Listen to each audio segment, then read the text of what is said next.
I'm Bailey Moore, and I did my revisions on my poem, The Smallest Big Room. Some of the main goals that I tried to accommodate in my revisions were fixing small grammatical errors, the use of voice to create a specific tone, clarifying the overall meaning of my poem, which was a little vague, and remove cliches to strengthen the originality. The grammar errors were the easiest ones to fix because they're easily spotted and found by the critiques. And for this, I didn't really have to use anything from Burway.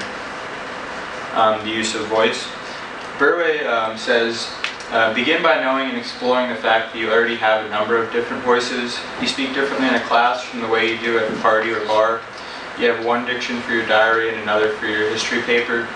You use one style of vocabulary and syntax to console a friend and another to ditch a date. And I use this to accommodate a specific tone in the poem, which I hope to come across as kind of unsettling, as was the content in the poem.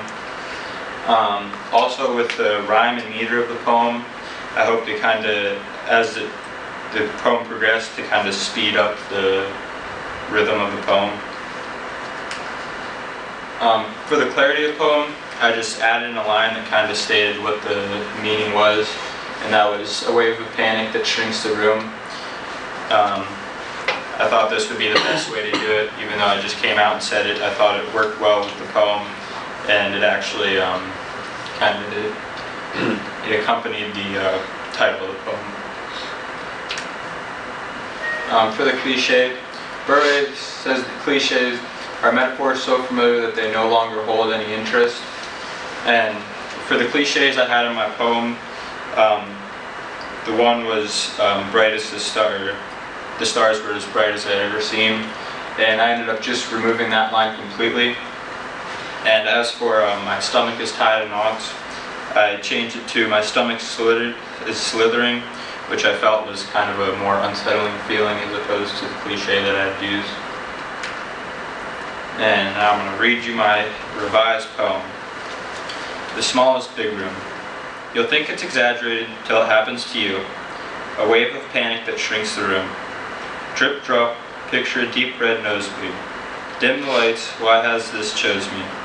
I began to think of something dark. A movie couldn't create this fear. The music isn't helping, I can't escape now, my composure won't stop melting. I'm trapped inside a large industrial room, scared to close my eyes for fear of facing my thoughts. Not only is it dark, but now it's getting hot. My stomach's slithering and my vision's all but shot. Now I feel it coming up, the vomit resting in my gut. But fresh air fills my quivering lungs. At this point you could say the end. No, I take caution to prevent an again. Here's my work site.